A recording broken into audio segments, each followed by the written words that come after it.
Good morning, all. I think as we have a fairly full day, and then another full day, and another full half day in front of us, we'll kick it off. So, welcome all. My name's Cameron. I'm Cameron Grandy with Mental Wellness and Substance Use Services. I'm not your host or your MC, which is a good thing because I can blather on and like to hear myself talk, and we actually don't have a lot of time for that.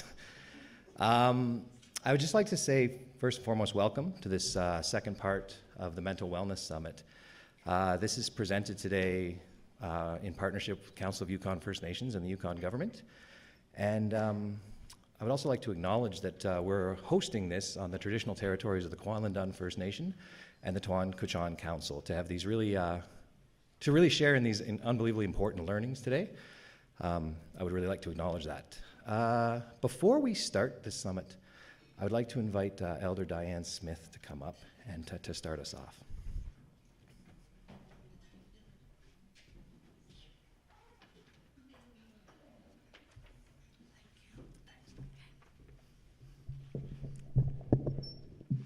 Hi, welcome everyone. My name is Diane Smith. I'm from Kwantlen First Nation here. I'd like to welcome all who are here today for Mental Wellness Summit. Welcome to our homeland, Kwantlen First Nation, the home of the Tagish-Kwan traditional citizens of Kwantlen. And I'll start my prayer.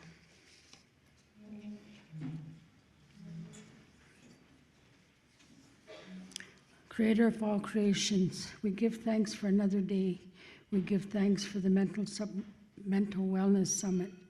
Creator of all creations, what are the words, skills that we need in order to reach out to all 14 First Nation and all others that are in the world of mental illness, the loss of many youth and all ages? Mental illness has touched their life journey. We give thanks for all government leaders and programs, staff that work in the area of mental illness. We have lost a lot of people on substance abuse. Creator, what are the secret words we can use to wake them up? For many of our people to start to make changes and create a life without substance abuse. Creator of all creations, we give thanks for the elders that walk amongst us, for they are the knowledge and the wisdom keepers. We give thanks for the little ones that run amongst us, for one day they will carry on the work that we do. And Creator, we give thanks for Mother Earth, for she provides all that we need. We give thanks, Creator, for this day. Amen.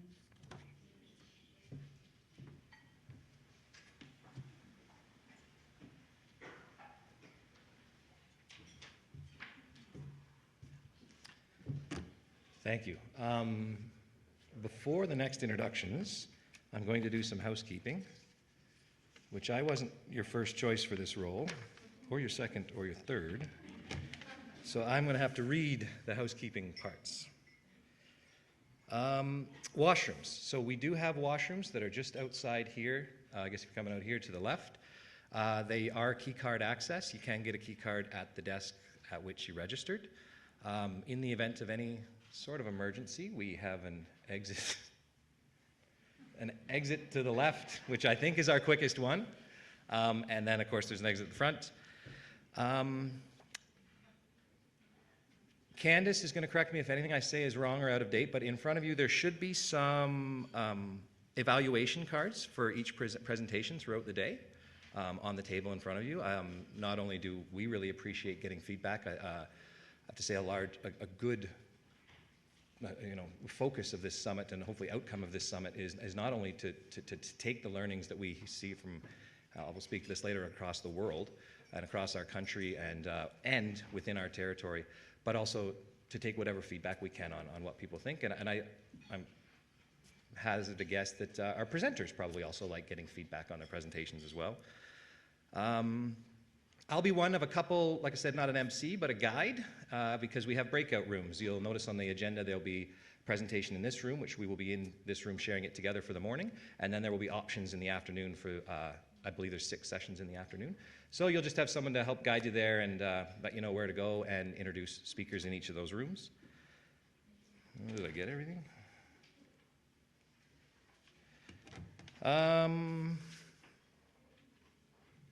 We did. All right. I think that's the housekeeping items. So, to kick off as well, I would like to invite Grand Chief Peter Johnson from the Council of Yukon First Nations to come and say some words. So, Grand Chief, thank you.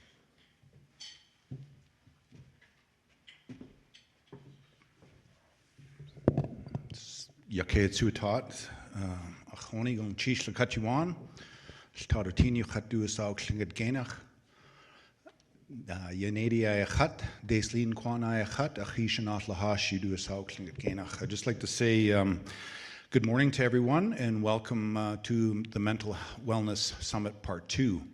It's so great to see a lot of familiar faces, but a lot of new faces here because this important discussion and topic that we're talking about today is going to take everybody in this room, including our whole territory, let alone our nation, to not only help deal with the situation, but also to come up with, as Cameron has mentioned, new innovative ways of supporting people in the realities that they face.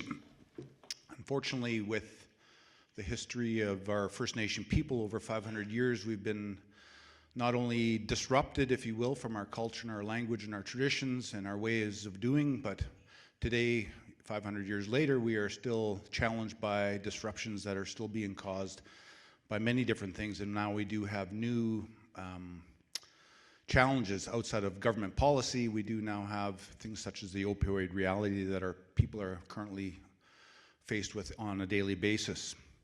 However, we just would like to thank the Yukon government for the partnership that we're working with them diligently on not only innovative ways of dealing with it, but supporting our people and finding ways how we can support not only family and community, but individuals as well. And it is going to take all of us, as mentioned in this room, but the levels of government, our communities, and our nations to help support one another.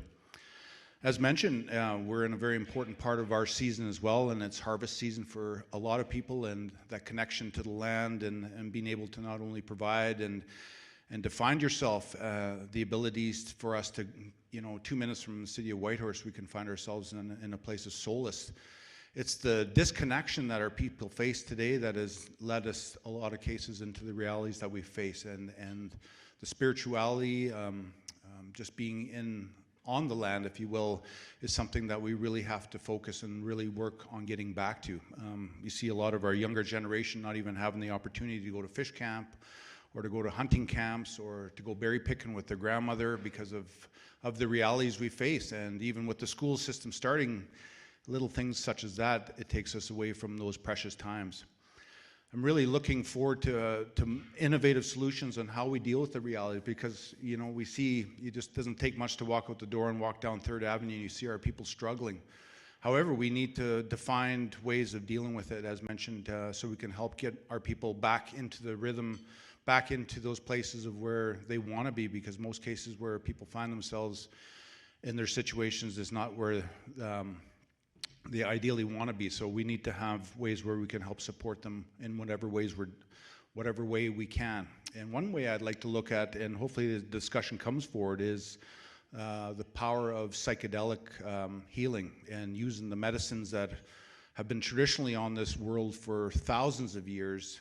There's a lot of great work that is happening not only in the lower mainland in British Columbia when it comes to trauma and helping people deal with substance abuse, but it's going to be something that I believe here in the territory that we are going to fundamentally be able to adopt and to integrate into our health system as well, because as someone that has gone through a lot of those occurrences and that support, I feel without being able to experience it myself, and unfortunately we all go through trauma in our lives, we need to deal with it, and taking that different approach, not only through counseling and having therapists and stuff, but the psychedelic side of it and microdosing and all that stuff is something that I believe we really need to look towards and to do more research and to find ways where we can start applying these processes, because I feel those medicines that are traditionally there for our people for all of us is going to be one of the key factors in this movement going forward. So anyways, I've taken enough time, and I know that we're on a very tight schedule, but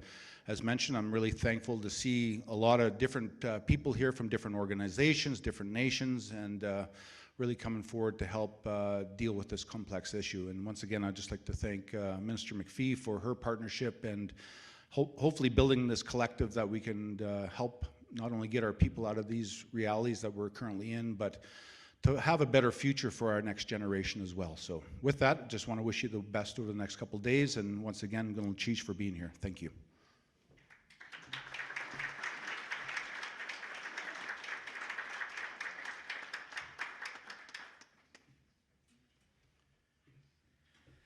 Thank you, Grand Chief, and just thank you as well from someone who's had a small hand in helping organize some of this. Thanks for the Council of Yukon First Nations support, and Alexis as well. Thank you. I would like to now introduce Minister Tracy Ann McPhee to say some words. Thanks.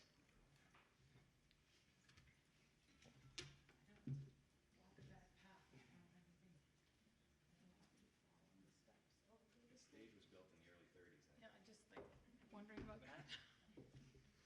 It's a good step.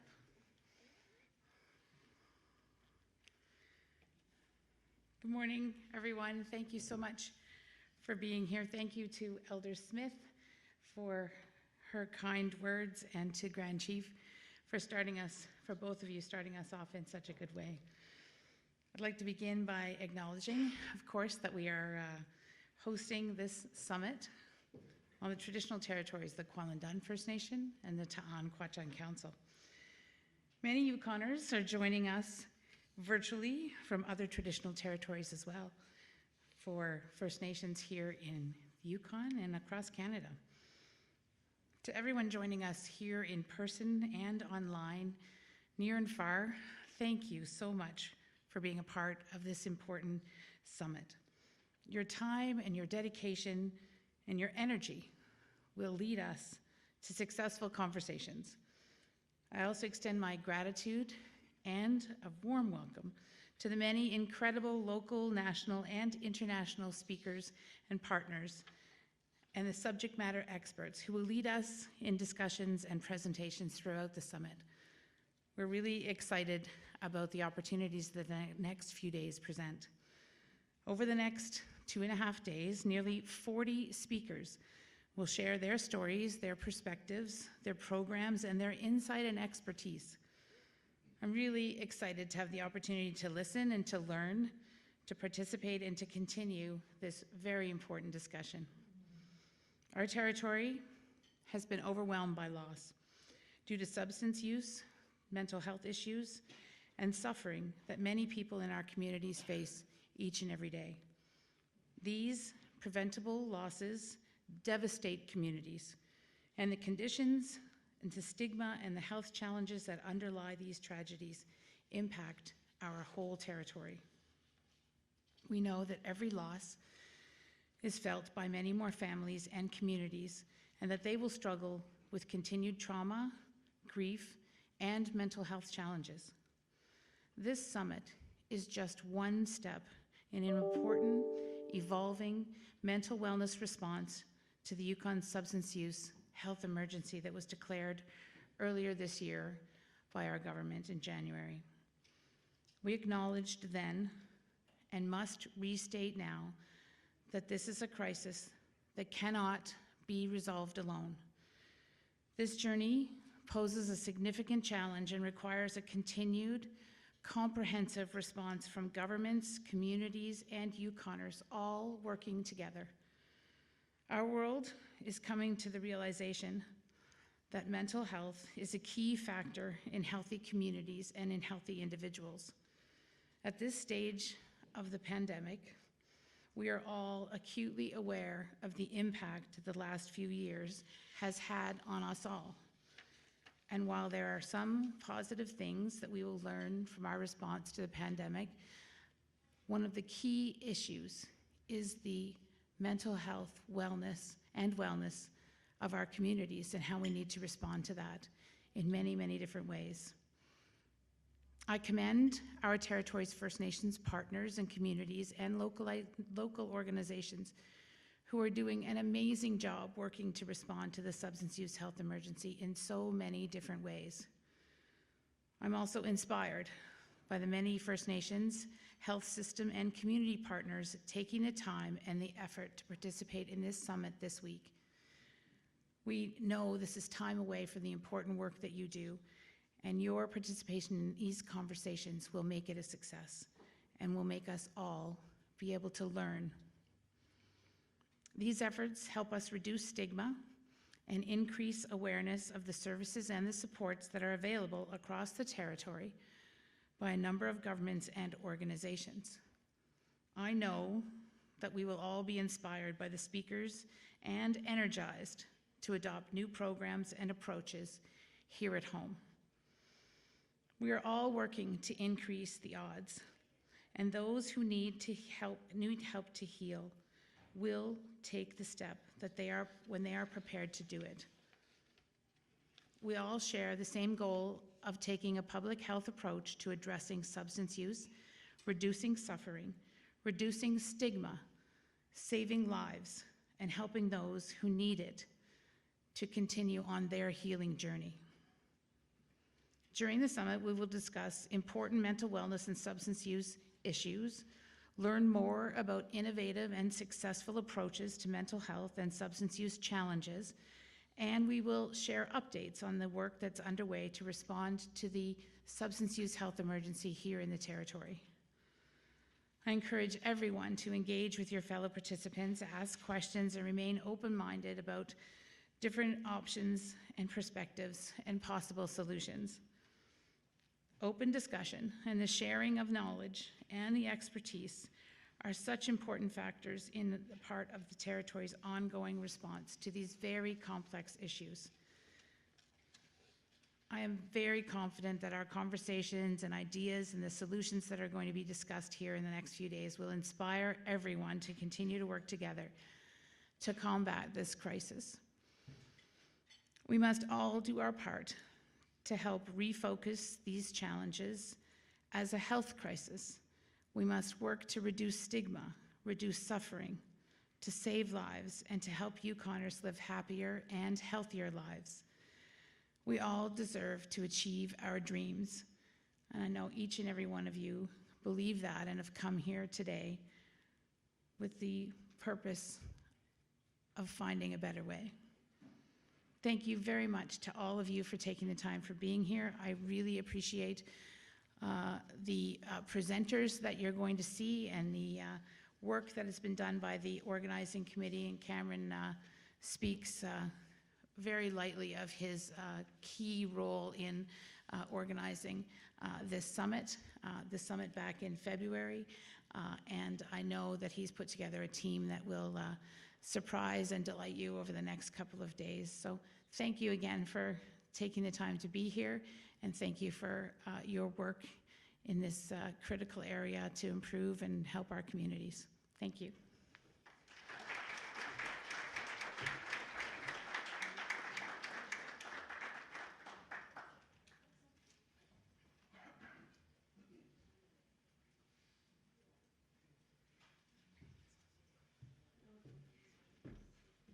Thank you very much, Minister McPhee. Before we get right into it, I do want to thank all of the speakers who have come here from New Zealand, UK, Eastern Canada, Northern Canada. We have people who have come from across, well, obviously that's across the world. You folks know that, sorry.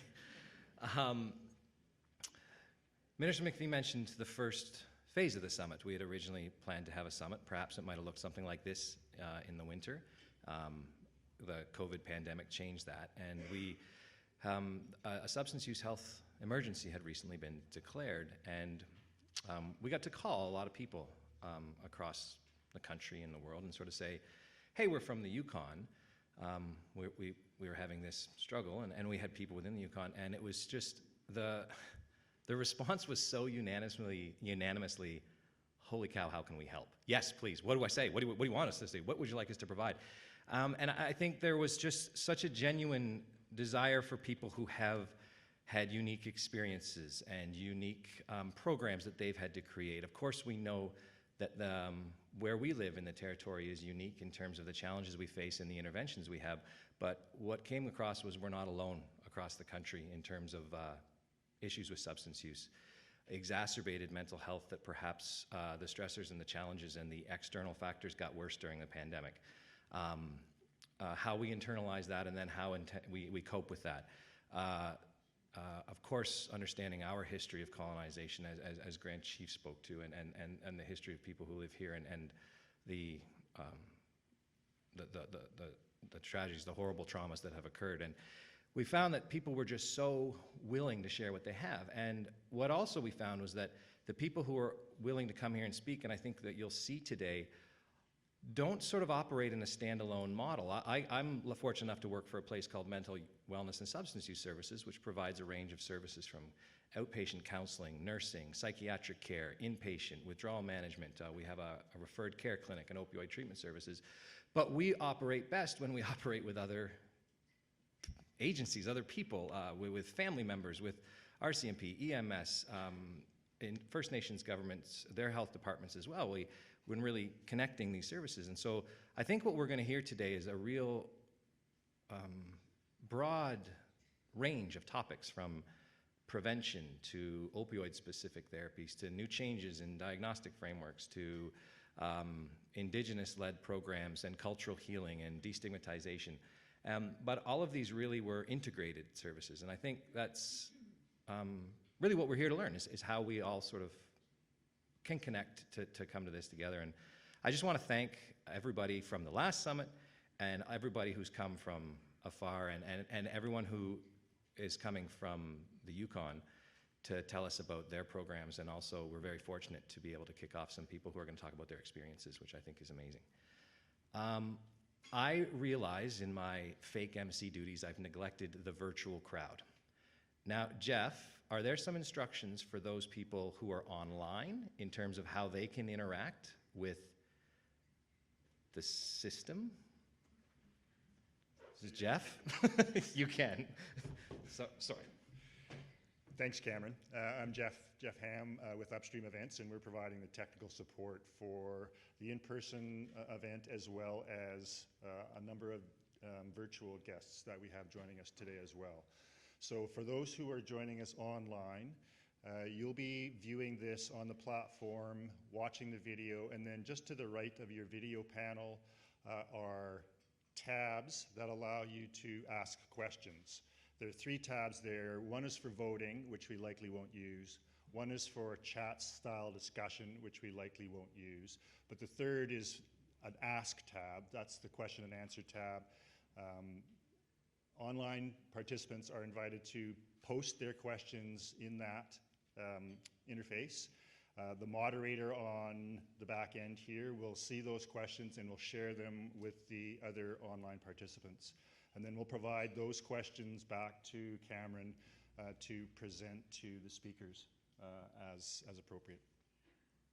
If you have any personal devices that require charging, there are chargers available back here at the tech table. Please help yourself to those and return them when you're done. And if you have any questions at all about any digital aspects of our event, don't hesitate to ask. Thanks. And now, again, I've said this 3 times now, but just before we kick off, the conversations we have today might elicit a range of emotions.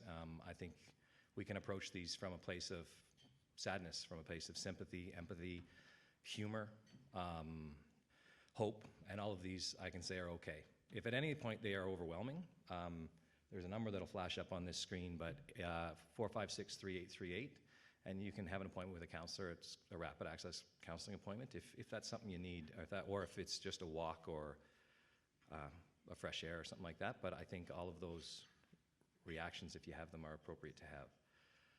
I should have said this as a good MC before. I'm very grateful for it before our elder spoke, but please turn your ringers to silent and your vibrator and things, just everything be quiet, that part. Sorry, took a nasty turn there, didn't I? I'm going to invite Dr. Emma Eaton to come up. When the minister spoke about the team helping put this together, I was part of Emma's team. So Emma, if you could come and introduce our first speaker. Thank Thanks.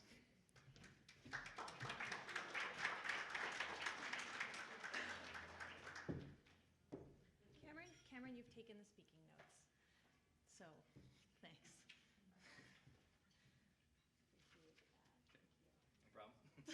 No problem. It's everyone's. Let's share the speaking notes. All right, now that I have the speaking notes, I'm Emma Eaton. I'm the manager of Whitehorse Programs for Mental Wellness and Substance Use Services. And I'm going to introduce our first speakers, Yvonne Jack and Helen Gardner are here to speak about being caretakers of the land and healing. Before they come up to speak, Yvonne Jack's daughter, Chantelle, was unable to make it today, and so she's pre-recorded. She's pre-recorded a video. Oh, that's better, isn't it? She's pre-recorded a video, so the video will play, and then Yvonne and Helen will come up to talk and share their knowledge. Thank you.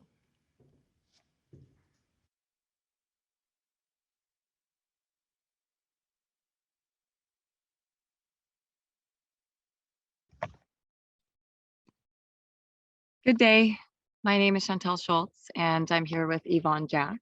And we're talking to you right now from the space that she has created, the land-based healing space called Costine's Healing Journey. My Tlingit name is Shagaki, and it means woman on the mountain watching down, the name gifted to me by my grandmother, the late Evelyn Jack. I am Yanyeti of the Wolf Clan, and our culture is matriarchal, so that means that we follow the mother. And so my lineage comes from you. And your greeting? Dinesh. I am Yvonne Jack. I am Chantelle's mother, and my Tlingit name is Christine. My mother's name is Evelyn Jack, and my dad's name is Sylvester Jack. I have a lot of gratitude that my mom did this very same work that I'm doing. And part of that work was I hadn't realized when I was young that to be mentored in the way of land-based healing, in the way of helping people to be able to work with their own spirits.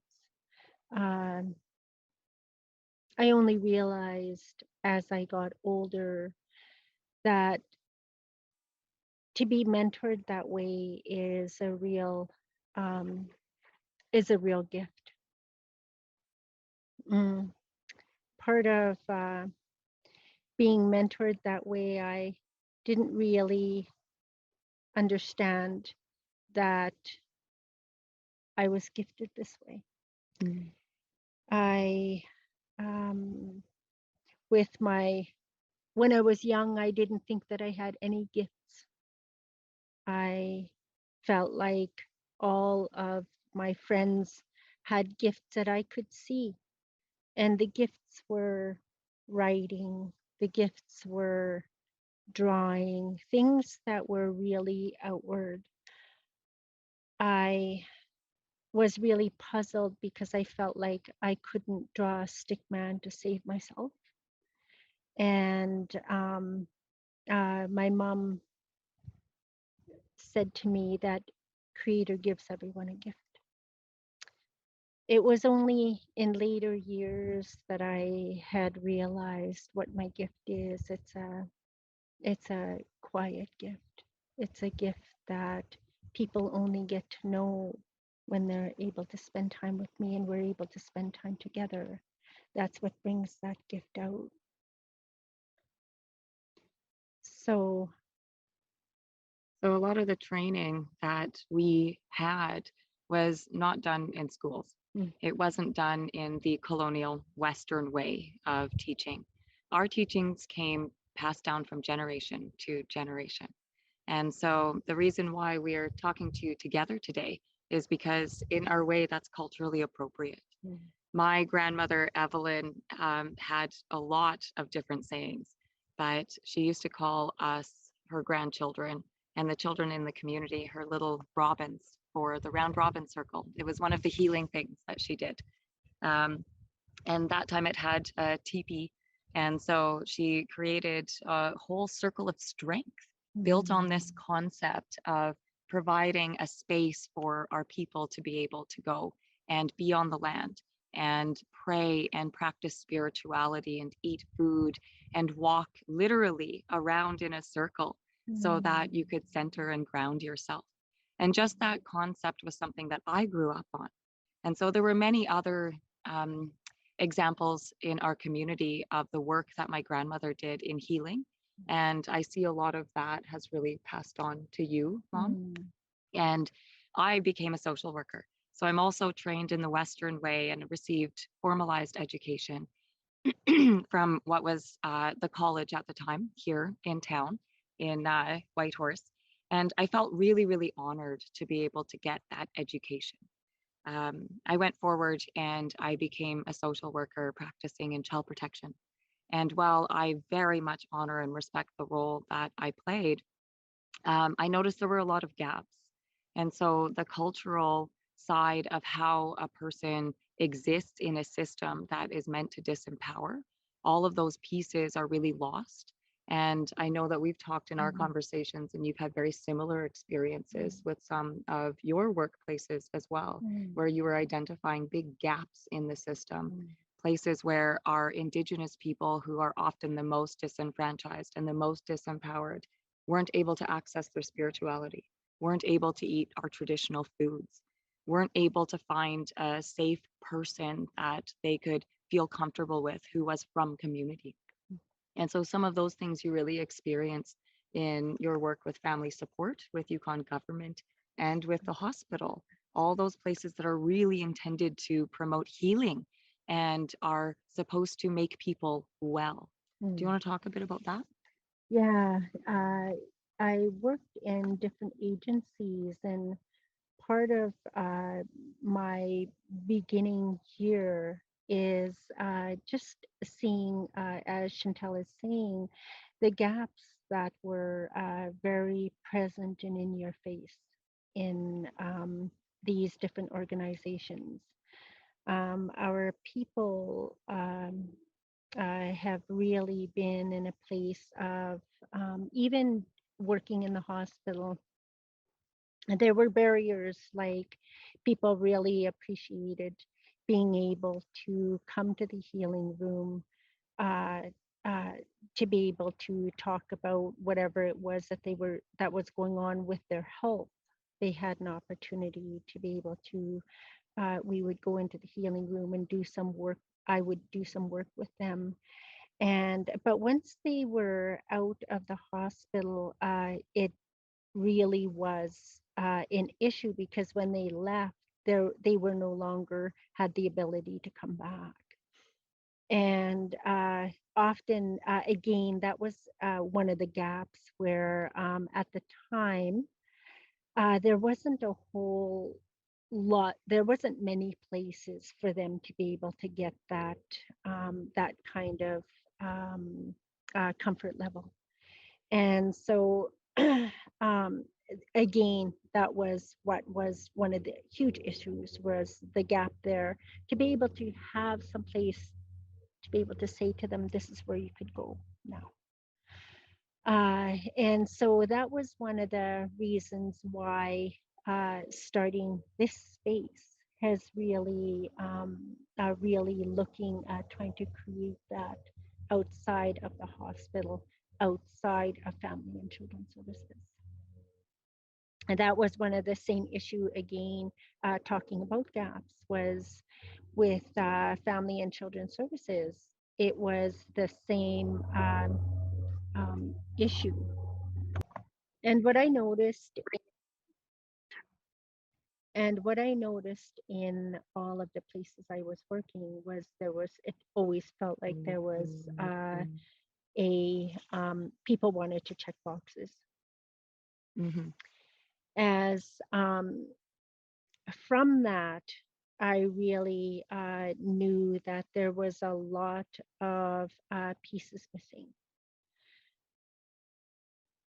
And being able to witness that was some of the things that I needed to really work with in remembering those things in starting this land-based healing space.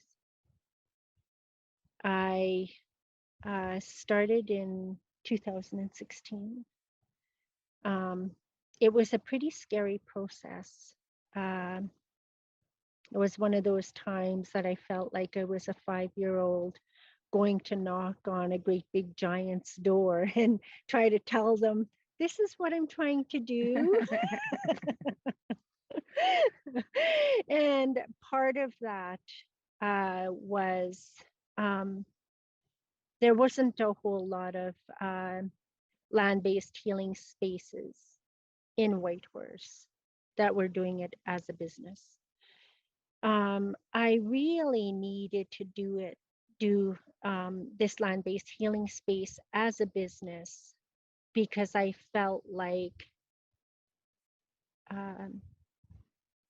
it gave me a lot more leeway to do things the way I understood things needed to be done culturally. And often there's, again, we go back to the barriers that happens, and I think especially within government at that time, because the Truth and Reconciliation recommendations just came out that year. And I didn't actually know what was in it, but I just thought that there would be something to support land-based healing for our people. So I started my business at the same time as the Truth and Reconciliation recommendations came out. I remember when I started, I was building things here. And one day I realized, holy man, I better try to find some work. I've got no more money. So, but it was, again, I go back to it being a pretty scary process of, it was an idea and it was a way that I understood to do things because I was mentored that way. And the idea of monetizing wellness in order to provide services that are culturally appropriate for our people sometimes feels counterintuitive, like we're going against the grain. But I remember how hard it was to find places that would accept proposals, that would agree to make partnerships. And what was most surprising about that to me as an outsider, because I was a social worker who was just leaving the government at that time. I was a social worker exiting out of child protection fairly quickly. Within a few years of my mom starting her business, I would have been gone. And so I was on the other end of it from the government side, and the TRC recommendations had come out.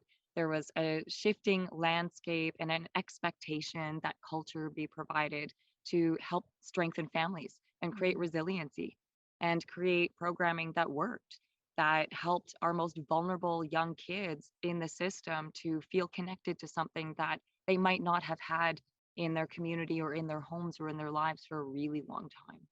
And sadly, that checking boxes concept is something that still occurs. It is everywhere. And it is where organizations feel that they have met those requirements because they have offered a one-time service. And that is not appropriate.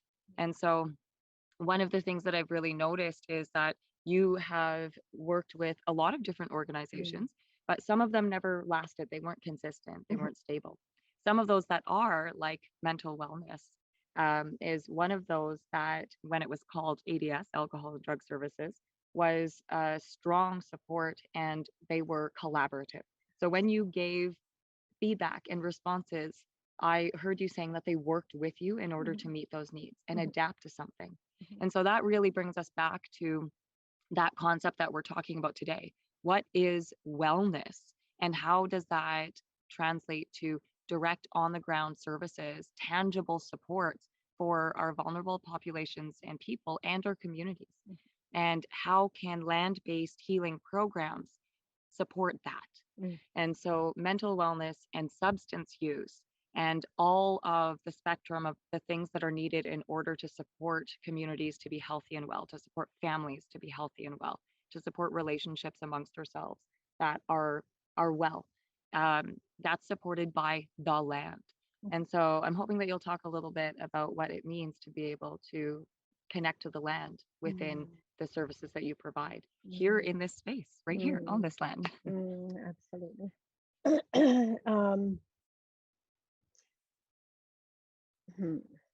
So coming into this space really has created a opportunity for many people to be able to uh, get back onto the land. And when I talk about that, when we think about our people that live in the city of Whitehorse, lots of them come from communities, outlying communities. And so when they're here in Whitehorse, often they don't have an opportunity to be able to get back on the land. I remember I used to live in Riverdale. I ended up getting a porcupine, and I lived in Riverdale. There was no way that I could get it prepared to eat it in the city. And I got it the night before. Usually I do it right away, but I got it the night before. And suddenly it occurred to me when I was driving back to Whitehorse, to my home in Riverdale, that, oh no, what am I going to do? So I just thought, well, the only thing that I could do is get up super early. And so I got up at 5 o'clock in the morning and I got myself ready, took the porcupine, and I went to find some place to actually prepare it. I ended up going out on the Jackson Lake Road, and because that was the only place that I could think of, I couldn't go to Wolf Creek Campground. There's too many people there.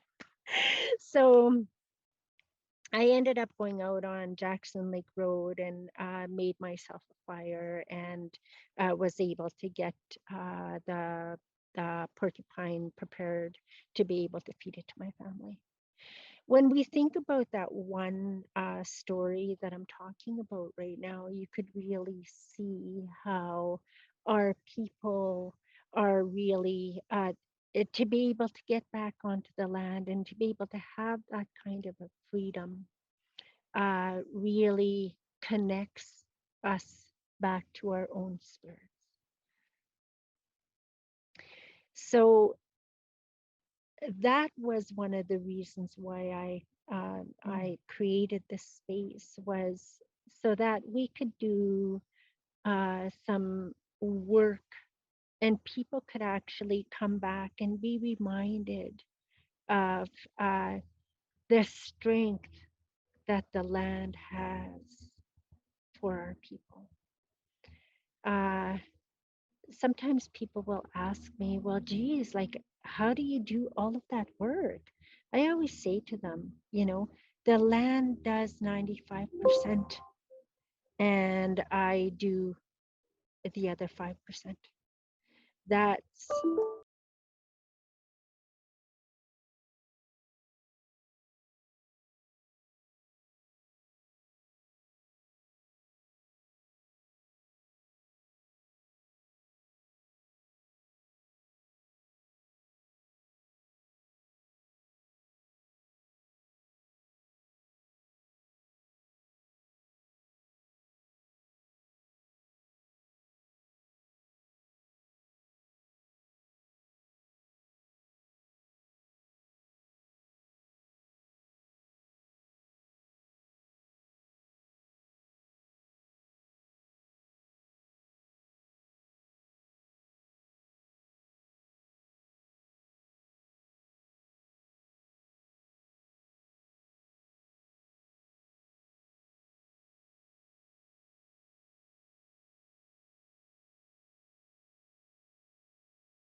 in 1972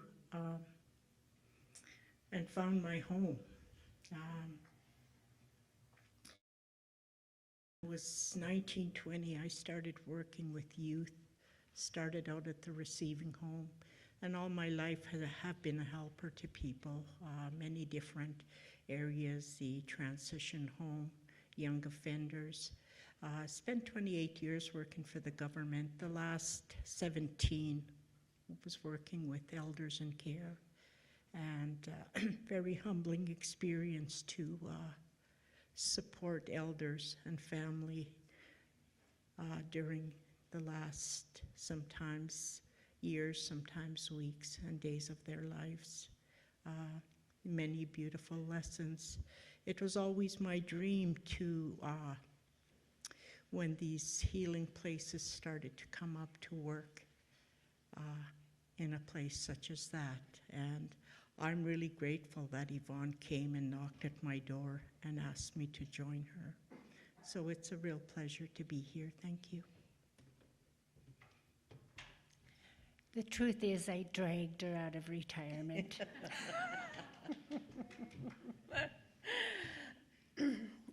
The video ended quite abruptly. We are not very good with technology, but I thought that we did a pretty good job there.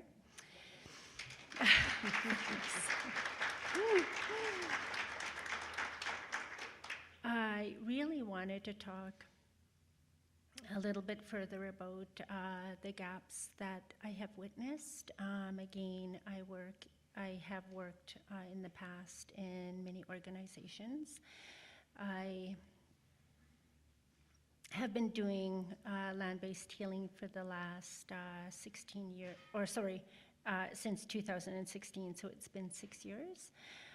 And through that, I really was able to see the gaps that are very present. And one of the gaps that I really want to talk about is how when we think about clinical helpers, they are very, there's a lot of funding out there for that clinical side. For the cultural side, it's always quite a struggle to try to make that come together. We talked about in the presentation the looking for partnerships. It's coming a lot better now than when I first started. When I first started, it was pretty challenging. But looking now today at the clinical versus cultural, I think that that's one of the things that we really need to start looking at and bringing that into balance. That there needs to be more funding out there for cultural healing spaces to really start to work for our people. And that was one of the things that I think I don't only speak for myself, I speak for a lot of our people that think the same thing, that for thousands of years, this is the way we did it. And really looking at having the opportunity to be able to work with our own people makes a huge difference. One of the things that we hear is people asking if they could come back. We work with mental wellness and substance use, and the first year that I worked with them was the first year that I started my business. I worked within the agency so that they could get to know me and I could get to know them. And we had a discussion about, that I do have this land-based healing space, and the goal would be to start to have their participants come out to a land-based healing space, as opposed to being in the agency. So the next year, they started to bring their participants out. And that's the way we've been doing things for the last, it's going to be 5 years now. And one of the things that we continuously hear is people saying, well, you know, we really want to be able to come back. But part of what's happening right now is that the government has a tender process, and that does not work for our people. The tender process, the barrier that I brought forward was that, you know, how do we get an elder to sign up to a tender process? That does not work that way. And so at this point, it's been really hard to be able to get that aftercare piece coming together. So we're still working on that right now. And through, I have all these things jotted down up here. And when we look at the calls to action under 21, it says we call upon the federal government to provide sustainable funding. So that's where I look and I think, you know, there is a way to do this.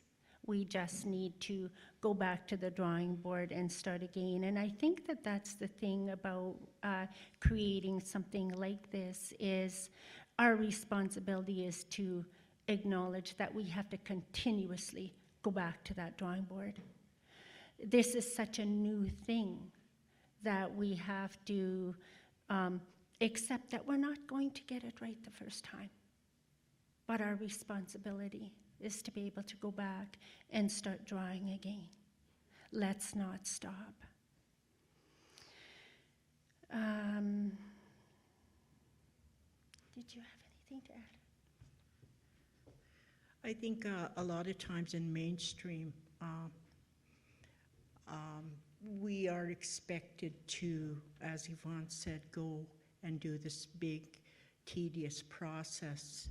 And some of the most gifted of healers have been raised in a traditional manner. They know nothing of going and starting this process that overwhelms the best of us, and even in mainstream, the expectation of governments to allow for money. So I think that's an area that we really have to look at, and how do we get the best care for our people when we know some of the best care is out there, but you'll never see them come up and compete in a process such as the tender process that the government expects us to do.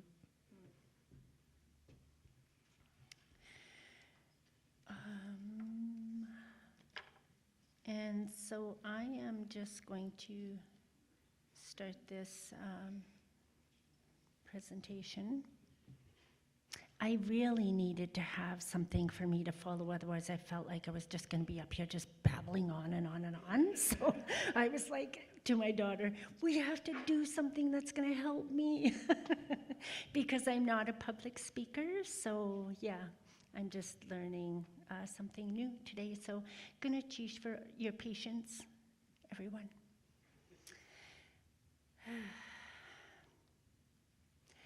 So, could I just move this over just a tad? I can't really read. Is that good? Yep.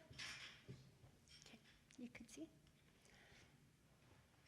So I got this TP in 2017, and it's one of the pieces that I felt that was really important, because what we were looking for, as we go through these slides, you'll be able to see that the other spaces that I have are square or rectangular.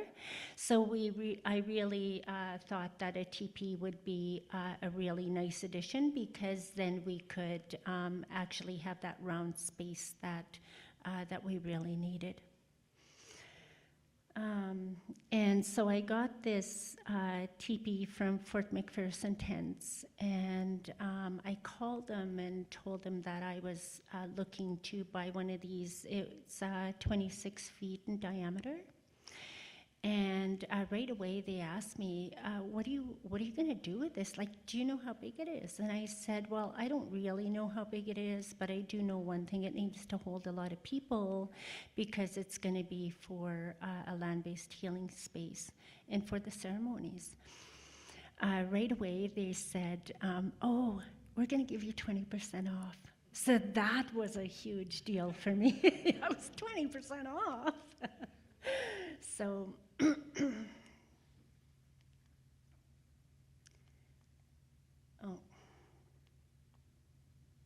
there.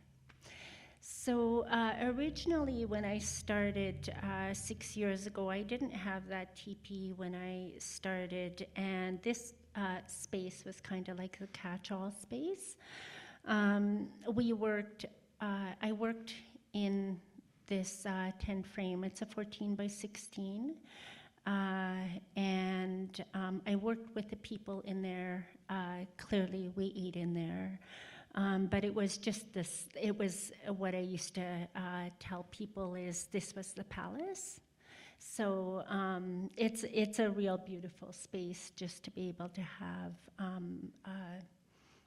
be able to touch our hearts together. So. I do have 3 tent frames. They're used for, right now, they're used for quiet time. Originally, I was thinking of having the whole space was, because I was coming away from the hospital. I was, in the hospital, I worked with the cultural competency training. And I worked with the doctors and the nurses at that time. I ran 5 trainings a year for them. And so when I started my space, I thought, that's what I'm going to do. But as it started to evolve, I realized that's thinking very small. I really need to be thinking about other things. This whole space can't be for one thing. So then I started to think about youth. So that was originally the intention of these spaces, was when I'm working with youth and they're having difficulty with their regulation, that they would have an opportunity to be in a quiet space.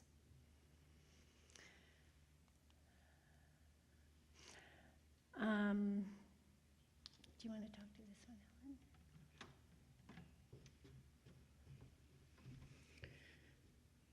This healing camp is very special in that we never know who is coming to us, especially with mental wellness, substance abuse program. We get people in, and often we rely on Creator to guide us through the day. Often, for myself, when I'm driving out in the morning, I ask Creator, walk with me today. Give me the words that I need to speak today. Let me hear the things and see the things that I need to see today. Understanding that for those of you who haven't been on the space, it's a very special place, and it has a special spirit of its own. You can be having a really bad day and walk into the space, and by the time you get there, it's you're in a whole different mindset. And I think both Yvonne and I rely greatly on the help from the Creator and the help of the spirit helpers that walk around that camp.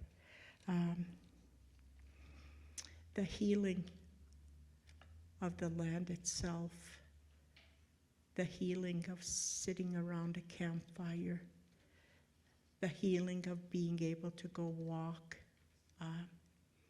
on the land, to walk to the river, or to go berry picking. You will often see people come in very tense, and it's like, especially non-First Nations people, they come in like, what is this anyway? And allow themselves to embrace the program and the difference from morning till the afternoon in the facial expression, the clarity of eyes. It's a beautiful thing to witness. So we are very fortunate that this space we have does a lot of work for us. We simply are the caretakers of it and the helpers to the people coming in to allow them to experience the space.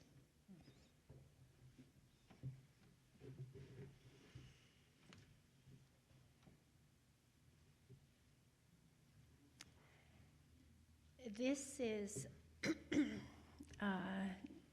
a yurt that we just got last November.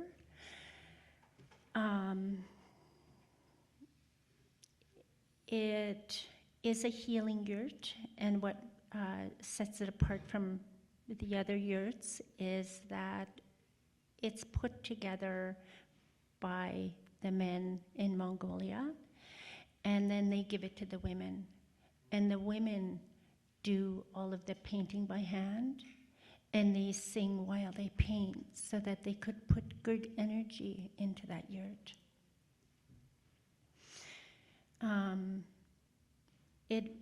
As we go through, I'm going to talk a little bit about the balance.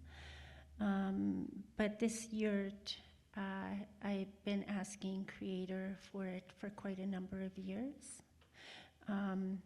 Being a human, clearly, we think negative, and I just thought, I think Creator forgot about me. And,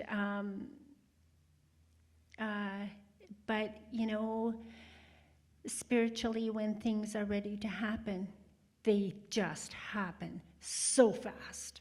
And that's what happened with this. You know, I was really in prayer about it for probably about 3 or 4 years. And when I finally said, I think, you know, I finally said to Creator, like, you know, are you just not hearing what I'm saying? You know, and what I'm asking for.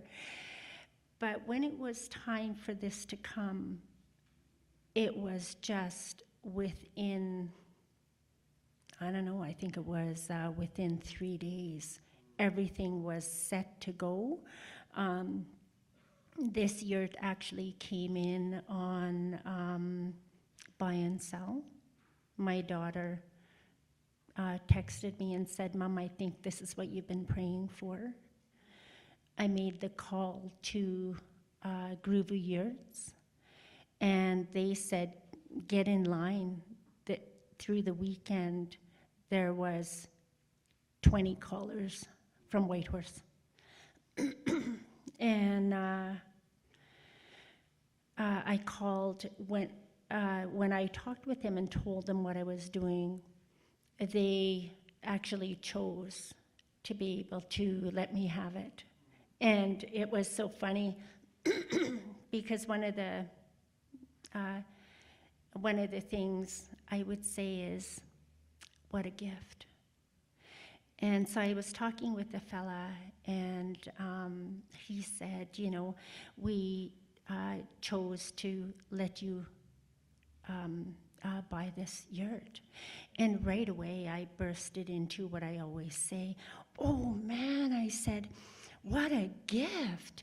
And he just said, whoa, whoa, whoa, this is not a gift.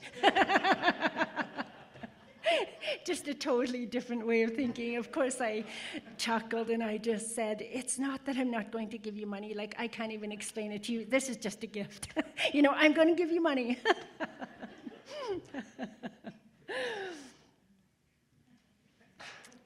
Inside the yurt, you could see that it has the 2 pillars there on each side of the stove. One what it represents is male and female holding up the universe together. Part of that is, really, I talked about it already, that, looking for balance, is so important to be able to balance those two energies, because one can't do without the other. When I purchased this, I had a person from the community that had said, I spoke with him and told him what I was doing, and he was one of the people that I called, and he's been a really good sounding board for me. And he had his own business previous, and when he saw this yurt, it wasn't actually up yet, but I was able to show him some of the painting and stuff, and he just said, wow, he said, this is so incredible. He said that he would really like to be able to give back to the community because he believed in what we were doing here. And so he got a couple of carpenters, and because you're supposed to have the foundation organized for the yurt to sit on. I didn't have that. It happened so fast. I had no chances to do anything. And so he brought these two carpenters out, and they asked me what I was thinking. I told them what I was thinking. And it was quite interesting because the business owner just said, this is what I'm going to give back. I'm going to pay for the carpenters. I'm going to pay for the material. And so do it any way you want. So that's how, I looked and I said, I really need a wheelchair accessible space. And so that was how that whole thing came about. And this is the one space that we have wheelchair accessible or mobility issues. It just becomes a lot easier for people.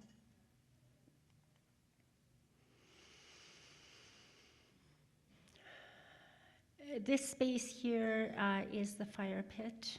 I'm just going to talk a little bit about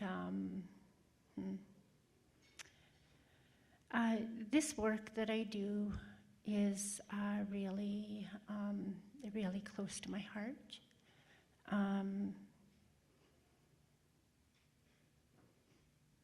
This October is going to be 2 years since I lost my son. I lost my son to an overdose in Vancouver.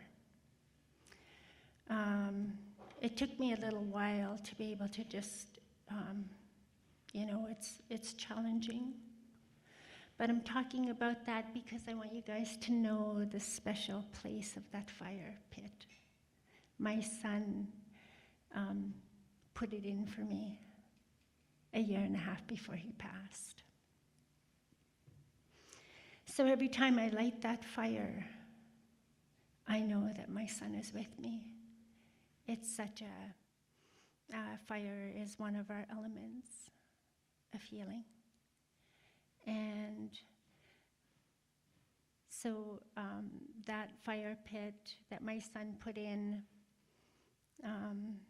it was funny because after he put it in, when I ran into his friends, they would say, oh man, Michael put in that fire pit for you. He showed us all of the pictures. So everybody knew about my fire pit.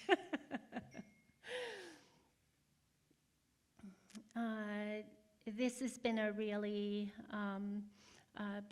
blessing to have this fire pit as part of what we do. We're able to sit around there, and sometimes when we work with people, we provide options for groups, but we never make it so that anybody has to do anything. And there are countless times that people will say, no, thank you, I don't really want to do anything else.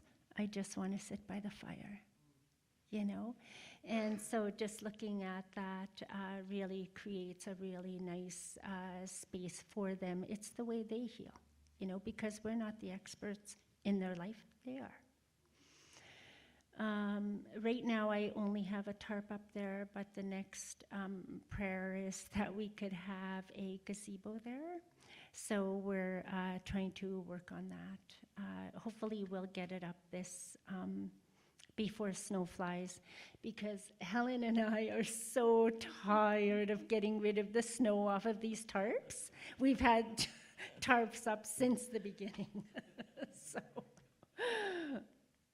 whoop.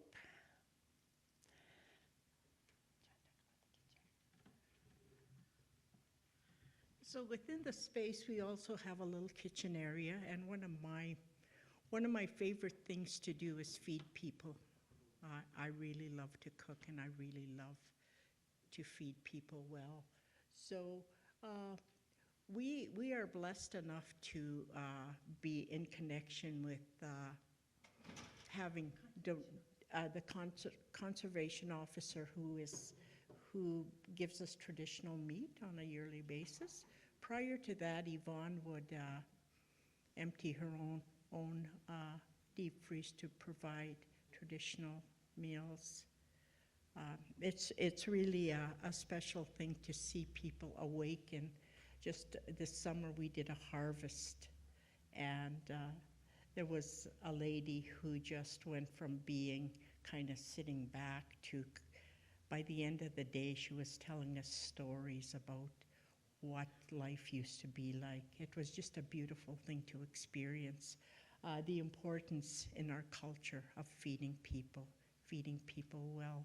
And often when I come in and do the food, it's like when I go into that space, you go into ceremony, you go into, because you are working with the people, and you always put your best foot forward in doing that.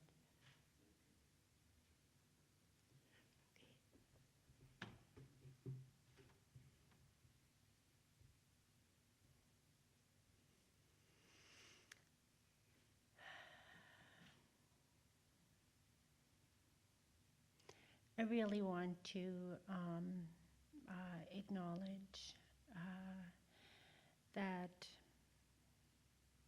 a land-based healing space would not continue if it wasn't for the support of others to be able to help it move in that direction. As we move forward, we are working, things are really starting to come into a place of partnerships. When I first started, I really used to fantasize about people in their meetings. You know, of course, I worked for government, and we would have a meeting in the beginning of the year and talk about the things that we were going to do.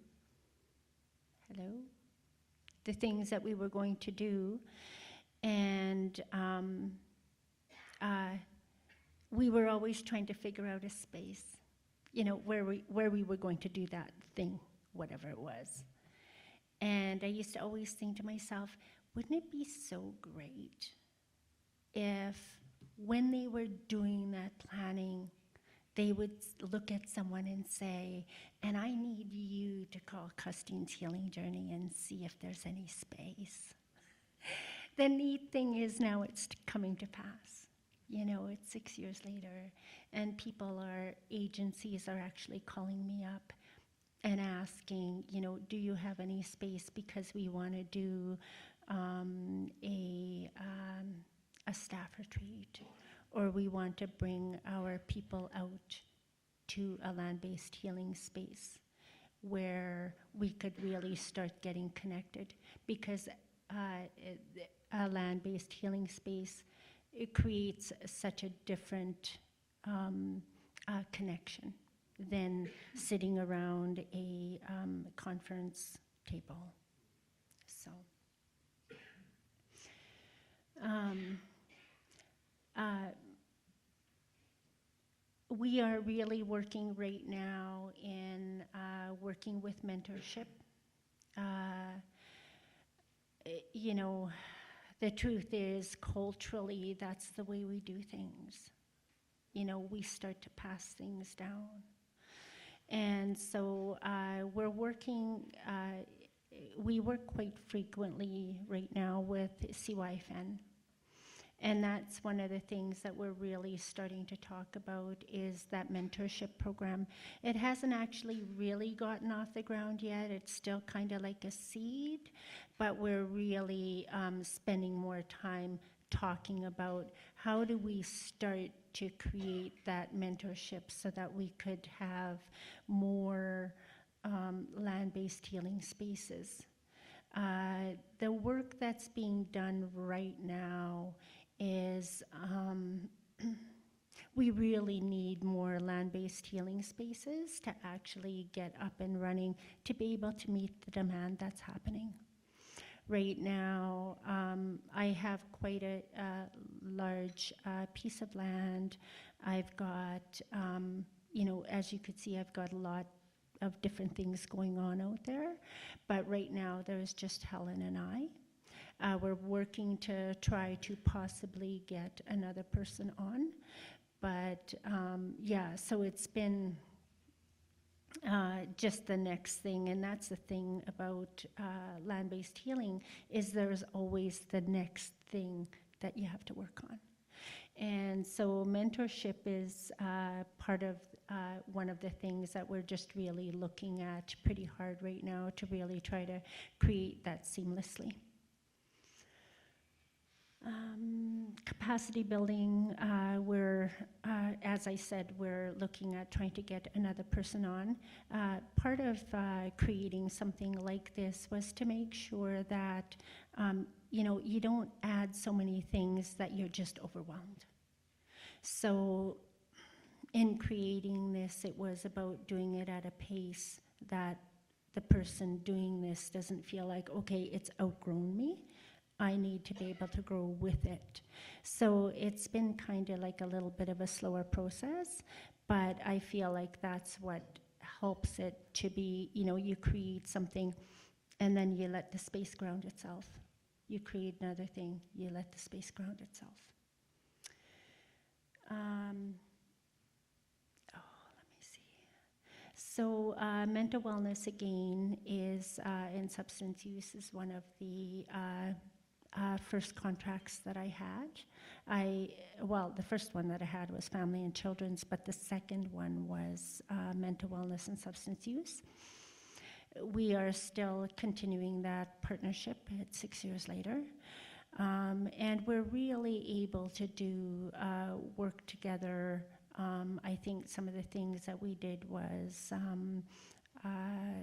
creating a space for elders and just different things as we move forward. So it's been really good to have that, just that support and that kind of collaboration. CYFN, we just started working with them, I think maybe about a year ago. They started this family preservation side. I talked a little while ago about feeling like it was one of the things that I was thinking would be for the space was working with youth. That never did happen. But now with CYFN Family Preservation, it is happening. So that's pretty neat. We're able to work with, sometimes it's children in care. We have social workers coming out so that they could get some cultural training. We have foster parents. That's another thing that we're trying to create some education, cultural education around. And it's been really, really beautiful to work with these agencies. There's many other agencies, but Helen forgot her book. But we, again, are working with, geez, I'm trying to think of some other spaces we worked with. But we kind of bounce all over the place anyways. One of the things that I wanted to say was when I talked about the gaps between clinical and cultural, I want to say this one thing, that there is a shift happening. And I say that because people will call us and ask us to be cultural support. So the shift is happening. But again, I want to say that it's important that we agree to one thing, that we keep on going back to the drawing board. We continue to carve this out. That's just what we have to do, is continue to carve this out. When we look at the damage of residential school, and even with my children, with the things, I didn't drink or drug or anything with any of my children, but yet there's a lot of things that were just naturally passed down, So,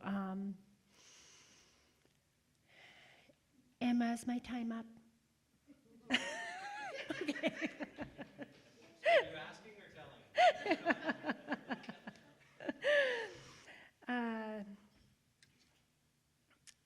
Through the CYFN preservation, I heard the Grand Chief talk about cutting fish.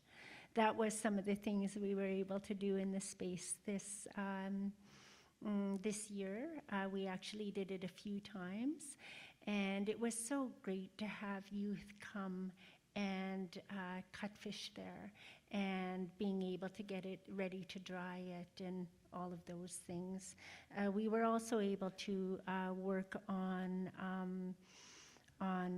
porcupine, moose meat, caribou meat, like just really working again just to try to bring back that knowledge to our youth. And I went over, CYFN also helped in Alaska, asked Dr. Norma Shorty and myself to go over to, now the name isn't going to come to me, but to go over to Alaska and work with their youth. So we were able to go over there, and that's where we're looking now and trying to figure out some of the other things, like, those borders aren't ours. And how do we start to break that down as well,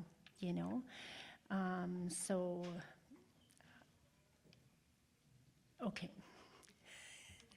All right, I just got told, stop it. So, all right. So, I'm Yvonne. Helen. So just in closing, I would like to challenge each one of us to go and do a bit of work on truth and reconciliation. What's my part? What little part can I do? And together, each one of these little parts will become a whole big part. Thank you.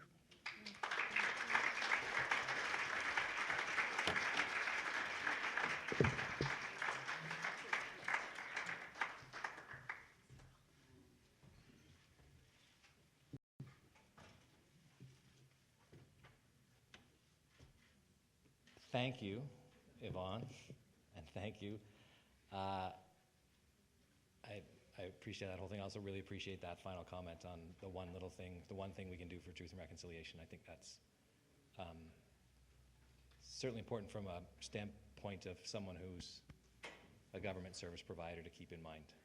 So, and we've had a great partnership for a long time, haven't we? I think as an MC, I'm going to make an executive decision that we could take a 5-minute break now, grab a coffee, or anything you need to do. And then we are going to have Mr. Aaron Bailey come up and speak as well. So we'll do a mini break now with the 15-minute break to follow before we go into the longer term. So there's an extra break.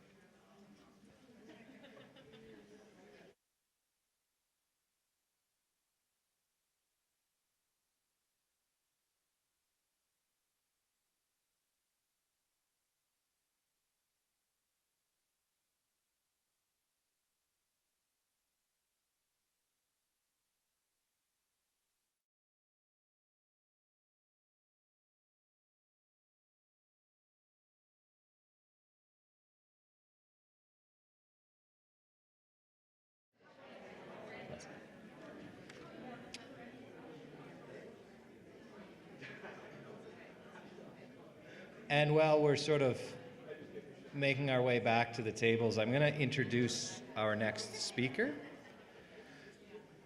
who is going to be here for 15 or 20 minutes. So we have Aaron Bailey. And Aaron will speak from a personal perspective about his journey growing up with ADHD and the difference that understanding his brain has made to his mental wellness journey. So welcome, Aaron, and thank you. I will pass it over to you.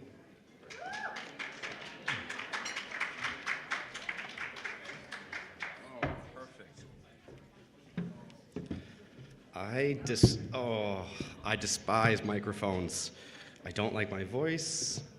This sucks.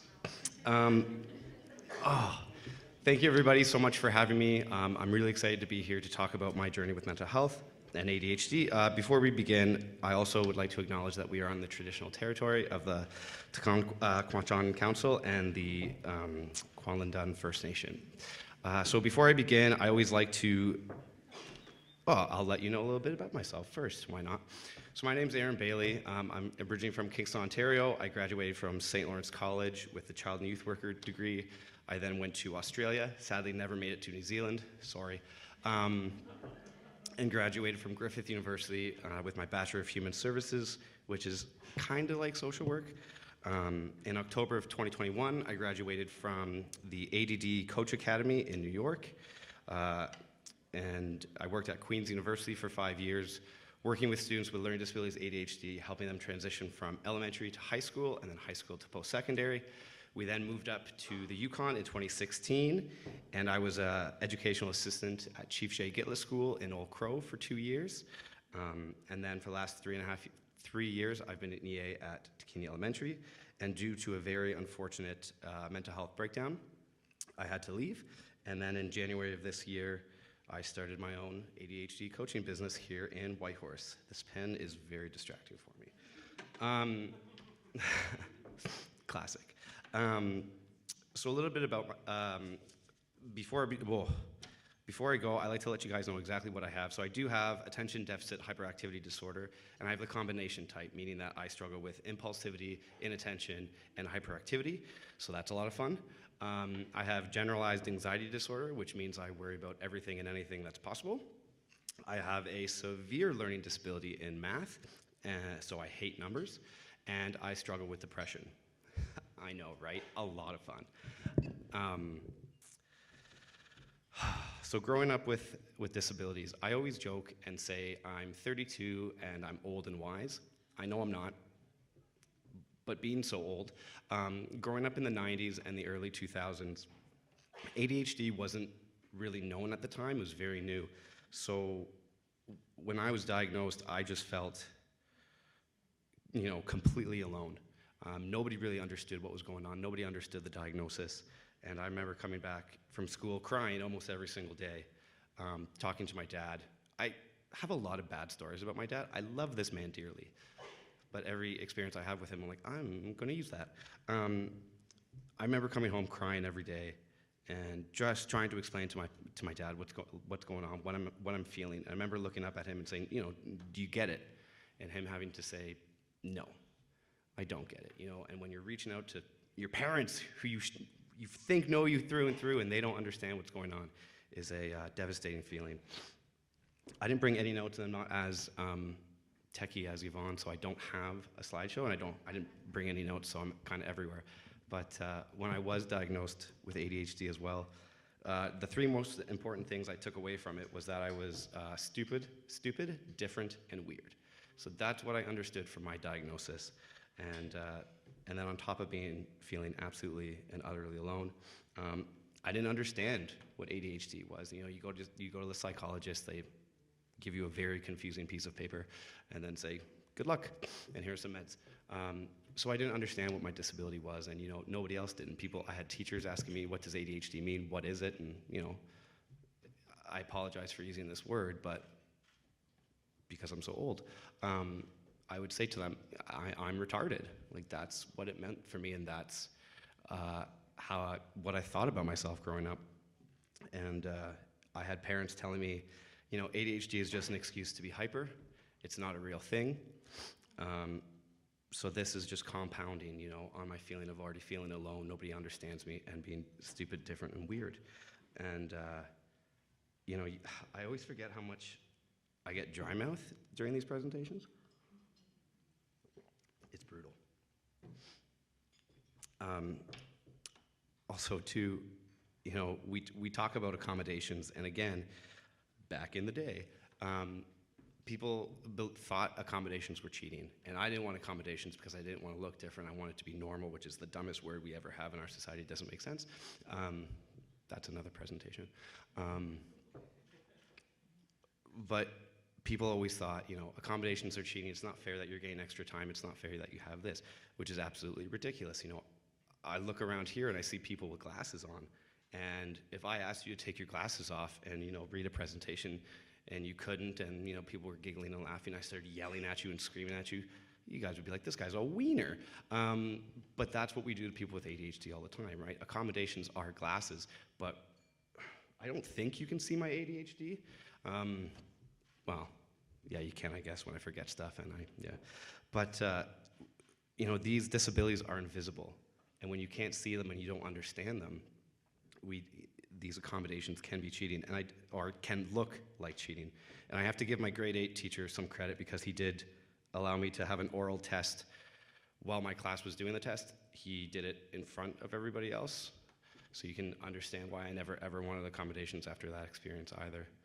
And you know, I think we have this false understanding of what ADHD medication is as well. There's a big stigma on it too. We kind of think that ADHD medication is going to fix and solve everything. And there's a saying within the medication realm that, you know, skills don't provide skills. Did I say that right? Pills don't provide skills? Yeah, thank you. I thought I said skills don't provide skills. And the medication, don't get me wrong, helps. It gives you that extra 5 minutes, that extra 10 minutes to actually focus. But if you're not getting the skill-based knowledge of how to actually, you know, organize or time management, they're not going to do as much for you. And that's generally what we do, is we say, here's your meds, and good luck. And what we don't realize is the immense side effects of medication. You know, I was on stimulants, so I was on Ritalin, and I loved it for the first little bit, but because it's a stimulant, I could feel it kick into my bloodstream, and then I'm at, you know, the same level as everyone else, and it was great. It was like, you know, I felt like I could function for the first time. But when it came out at nighttime, it was like the biggest, worst crash I've ever experienced, and I was depressed every single night. And so they put me on Concerta, which is a 12-hour long-lasting one, and the crash was even worse. You know, and for me, that benefit wasn't worth being depressed and not wanting to do anything with my friends or my family every single night. And so we get confused as to why students and people don't want to take their medication. It's because it's a roller coaster, trying to find the right one. And because I was an angsty teen, I went off my medications for about a decade, and once having kids and not being able to do all the strategies that I used to have, I'm now back on them happily. But the medication roller coaster is something to be aware of too. And I think dry mouth. What a awful thing to have. what I think we underestimate as well is the power and the hold that the stigma of ADHD holds. You know, because if you have ADHD, we can be lazy, or it looks like we're lazy. We don't have enough effort. We don't try hard, which is completely false. But here's another story about my dad. My dad's a brilliant man, and I don't know what was happening in the other room, but he was saying some stuff that kind of resonated with me in ADHD, and I said, oh, you know, Dad, I'm not diagnosing you or anything like that, but do you think you could have ADHD? And he goes, no, I can't have ADHD because I have a law degree. Excuse me? So you can't have ADHD because you're smart. He goes, no, that's not what I said, but that's what you implied. My father, who has someone who works in the field and has ADHD, is still struggles with that stigma. And you know, this one's ridiculous. I forgot about this, sorry. I did one of these presentations at St. Lawrence College, and I had this young 17-year-old girl come up to me, and she was shocked that I could have ADHD or any other disability. And I said, oh yeah, why is that? And you know, she kind of puts her foot down, looks around, and goes, well, you're attractive. Okay. So thank you. But I say to her, so attractive people can't have disabilities. And she goes, no. And I go, that's, again, what you're implying. Where is she getting this information? Where is she getting that false belief that attractive people can't have disabilities? Somewhere. It's coming from somewhere, and we don't ask these questions. I, again, asked a group of grade 2 to 3s, I believe, what a disability looks like to them. And they gave me 3 beautiful answers. They said short, fat, and with glasses. And the teacher in the back fit that description perfectly. And the teacher kind of looks up because we don't ask these questions.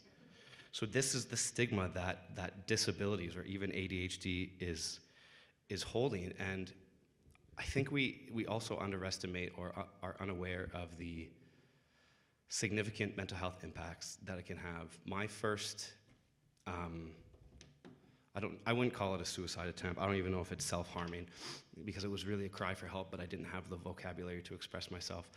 But the first time I did any sort of, let's say, self-harm was grade 5. That is unbelievably young to feel like you. It's hard to talk about this now with kids. They mess everything up. It's hard to imagine that a kid in grade 5 has strong enough emotions that they want to leave this earth because they're feeling different, because they notice that they can't sit down for 5 seconds, because the world is not designed for people with ADHD. We are unable to understand how they function and what their neurology is. And then my second attempt was grade 7. And I was diagnosed in grade 6. And unfortunately for me, suicidal ideation is something that sticks with me for a while. Whenever I get sad, whenever I get upset, that's generally the first idea that I have. And as someone with a partner, oh no.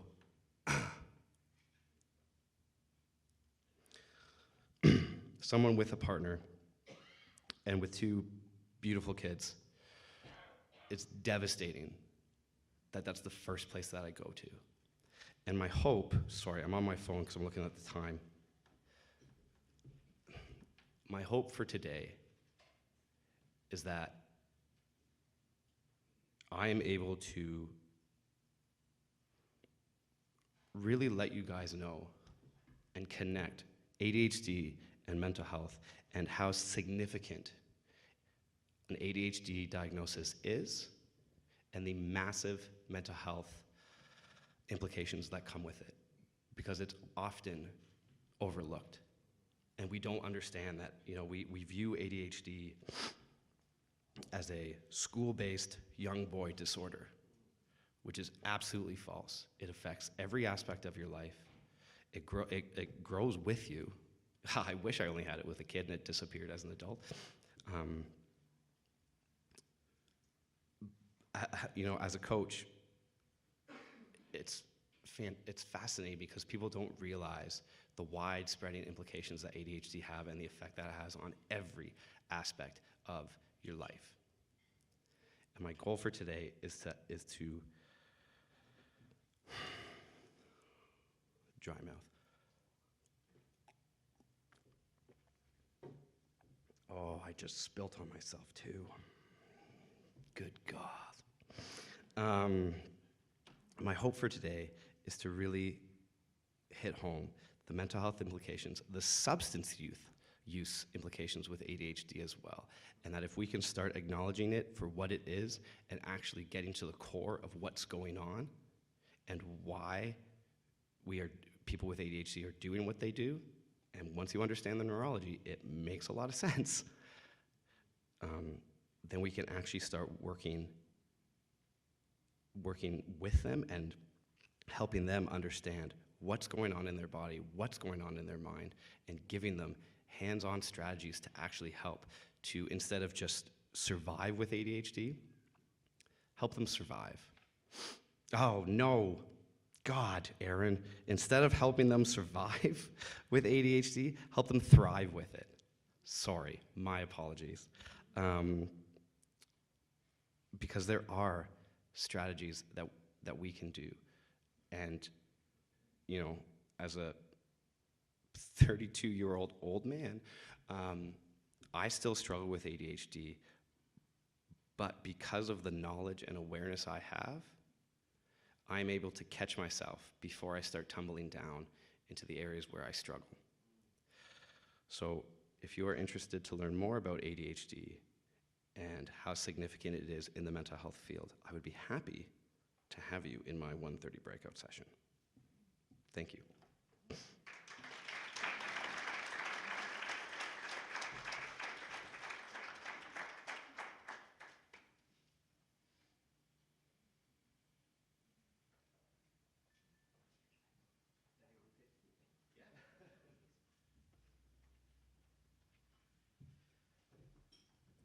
Thank you, Aaron. I'm told you also are entitled to a gift, but you don't get it till after your 1:30 breakout session. So I guess we have to see how that plays out before you're handed the actual. So that sort of, I guess, concludes sort of the first part of the morning. Thank you very much to Yvonne and Helen, and thank you to Aaron. I also thank you. I woke up this morning feeling a bit nervous and bad for myself that I had to sort of MC and speak this morning, and I've realized after listening to you, I don't have to give any part of me. I don't, and I'm just thoroughly impressed with how meaningful it is with what you guys share and what you share from yourselves, so thank you.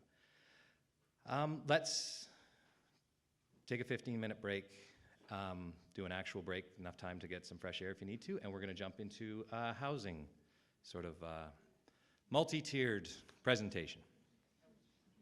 Thank you.